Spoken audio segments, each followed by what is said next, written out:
Welcome back friends. சூப்பரான update friends. ஒரு பக்கம் பார்த்தீங்கன்னா செம்மையான அப்டேட் வந்துக்கிட்டு இருக்கு.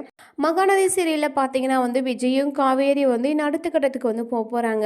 அதாவது காவேரிக்கு வளைகாப்பு ஃபங்க்ஷன் விஜய் வீட்டில் தடபுடலாக வேற லெவலாக நடக்குது.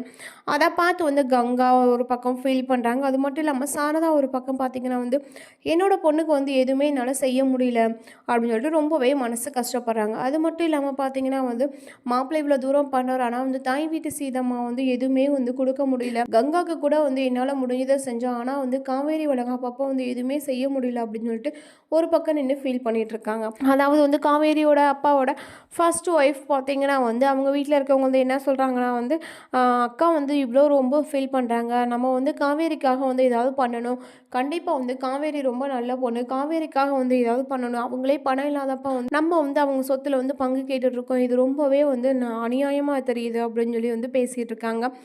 அவங்க பையன்கிட்டையும் பொண்ணுக்கிட்டையும் பேசிகிட்டு இருக்காங்க. அப்போ நம்மளால் முடிஞ்சது நம்ம கண்டிப்பாக செய்யணும்னு சொல்லிட்டு கொஞ்சம் காசு இருக்குது, அதில் காவேரிக்கு தேவையான எல்லா திங்ஸும் வாங்கிட்டு வர்றாங்க வளைகாப்புக்கு. இதை பார்த்து சாரதாமா இருந்துக்கிட்டு, அக்கா நீங்கள் கொடுத்தா என்னக்கா, நான் கொடுத்தா என்னக்கா, எல்லாம் ஒன்று தான்க்கா, இந்தாங்கக்கா சீர் கொண்டு போகலாம் அப்படின்னு சொல்லிட்டு எல்லாமே பேசி சீர் கொண்டு போகிறாங்க. இந்த சுச்சுவேஷனில் பார்த்தீங்கன்னா சாரதாமாவுக்கு அவங்க மேலே ரொம்பவே அக்கறை பாசம்லாம் வந்துடுது. ஒரு பக்கம் இந்த சீன் போயிட்டுருக்கு. மறுபக்கம் பார்த்தீங்கன்னா விஜய்க்கு வளகாப்பு சீனில் சூப்பராக முடிஞ்சிருது. இன்னும் வரக்கூடிய எபிசோடில் பார்த்தீங்கன்னா குமரனை கண்டுபிடிக்கிறது ஒரு எபிசோடாக இருக்கும். அது மட்டும் இல்லாமல் பார்த்தீங்கன்னா யமுனா ரொம்பவே ஃபீல் பண்ணிட்டு இருப்பாங்க. எனக்கு மட்டும் எதுவுமே நடக்க மாட்டேங்குது அப்படின்னு சொல்லிட்டு ரொம்பவே ஃபீல் பண்ணி நினச்சிக்கிட்டு இருப்பாங்க. இன்னும் வரக்கூடிய எபிசோடில் என்ன நடக்க போகுதுன்னு சொல்லி அடுத்த வீடியோவை பார்க்கலாமா ஃப்ரெண்ட்ஸ்.